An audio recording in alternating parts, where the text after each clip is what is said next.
ఇది ఇది prime minister Awas Yojana కింద సబ్సిడీ అండి. ఇది సెంట్రల్ గవర్నమెంట్ స్కీమ్. ఇది అదండి జనరల్గా ఈ నేషనలైజ్ బ్యాంకులో అయితే రాదండి. అది 30 years total documentation link document 30 years ఉండాలి.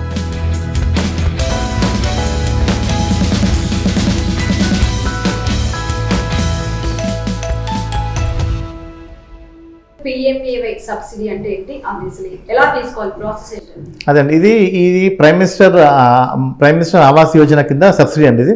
ఇది సెంట్రల్ గవర్నమెంట్ స్కీమ్. ఇది ఫస్ట్ హౌసింగ్ లోన్ వాళ్ళకి, ఫస్ట్ టైం ఇల్లు కొనుక్కున్న వాళ్ళకి ఈ లోన్ ఇది సబ్సిడీ వర్తిస్తుందండి. దీంట్లో ఏంటంటే 6.5% ఆఫ్ ద లోన్ అమౌంట్ అండి. అంటే అది మాక్సిమం సబ్జెక్టు కంటే మాక్సిమం ఏంటంటే 2,67,000 వరకు మాక్సిమం లిమిట్. అది ఎప్పుడు వస్తుందంటే మనకి ఇమ్మీడియట్గా రాదండి.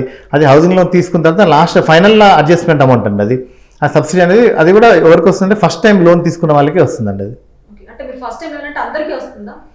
అందరికి రాదండి. అదే ఫస్ట్ టైం హౌసింగ్ లోన్ తీసుకున్నాం ప్రతి ఒక్కరికి అండి. అది ప్రతి ఒక్కరికి ఫస్ట్ టైం హౌసింగ్ లోన్ తీసుకున్న వాళ్ళకి వస్తుంది. అది కూడా లాస్ట్లో అడ్జస్ట్మెంట్ చేస్తారండి. అది లాస్ట్లో సబ్సిడీ అనేది. సమ్ టైమ్స్ శాలరీ లేకుండా ఐటీఆర్ లేని వాళ్ళు ఎవరైతే ఉంటారో వాళ్ళు ఒకవేళ హౌసింగ్ లోన్ తీసుకోవాలంటే ప్రాసెస్ ఏంటి, అలాంటి వాళ్ళకి వస్తుందా హౌసింగ్ లోన్? అదండి జనరల్గా ఈ నేషనలైజ్ బ్యాంకులో అయితే రాదండి. అది ఇప్పుడు ఈ మధ్యకాలంలో NBFCలని నాన్ బ్యాంకింగ్ ఫైనాన్షియల్ ఇన్స్టిట్యూషన్స్ చాలా వచ్చాయి. సో వాళ్ళు ఏం చేస్తారంటే మీకు ఓన్ ప్లాట్ ఉందండి, హౌస్ కన్స్ట్రక్షన్ చేసుకోవాలి, అయితే మీకు బిజినెస్ ఉంది కానీ మీకు ఇన్కమ్ ట్యాక్స్ రిటర్న్స్ లేదు, బ్యాంకింగ్ ఉంది. సో అట్లాంటప్పుడు ఏం చేస్తారంటే వీళ్ళు కొంచెం లిమిట్స్ ఉంటాయండి. 20 lakhs 25 lakhs వరకు వీళ్ళు హౌసింగ్లో ప్రొవైడ్ చేస్తారండి. అంటే NBFC చేస్తే కానీ ఈ ప్రైవేట్ బ్యాంక్స్ కానీ మన నేషనలైజ్ బ్యాంక్స్ మాత్రం చేయవండి.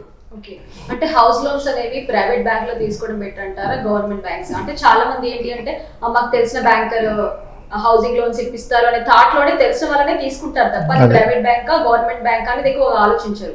బేసిక్ గా ప్రైవేట్ బ్యాంక్ బెటరా, గవర్నమెంట్ బ్యాంక్ బెటర్ అంటారా? అంటే ఇక్కడ 2 విషయాలు అండి.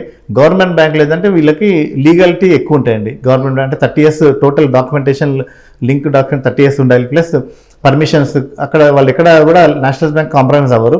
సో కాబట్టి ఈ కస్టమర్ వాళ్ళకు కొంచెం వాళ్ళు తీసుకునే ప్రాపర్టీ డాక్యుమెంట్స్ కరెక్ట్ లేవు అనుకోండి, జనరల్గా వాళ్ళు ప్రైవేట్ బ్యాంక్ వెళ్ళిపోతారండి. అక్కడ కొంచెం రేట్ ఆఫ్ ఇంట్రెస్ట్ కొంచెం ఎక్కువ ఉంటుంది. వాళ్ళు కొంచెం కన్సిడర్ అంటే వాళ్ళు 13 years లింక్ ఉన్నా సరిపోతుందండి. ప్లస్ శాలరీ విషయంలో కూడా కొంచెం ఎలిజిబిలిటీ అనేది తక్కువ వచ్చినా కూడా ప్రైవేట్ బ్యాంక్స్ వాళ్ళు కన్సిడర్ చేస్తారు. కానీ నేషనలైజ్ బ్యాంక్స్లో మాత్రం అట్లా చేయరండి. కంపల్సరీ వాళ్ళు 30 years లింక్ ఉండాలి, టోటల్గా వాళ్ళకు సివిల్ స్కోర్ బాగుండాలి, ఇవన్నీ క్రైటీరియా. ఎందుకంటే నేషనలైజ్ బ్యాంక్లో రేట్ ఆఫ్ ఇంట్రెస్ట్ తక్కువ ఉంటుందండి. ప్లస్ ఇంకోటి నేషనలైజ్ బ్యాంక్ జనరల్గా ఏంటంటే మీకు లోన్ టైం అనేది 30 years మ్యాక్సిమం 30 years వరకు ఇస్తారండి గవర్నమెంట్ బ్యాంక్లో.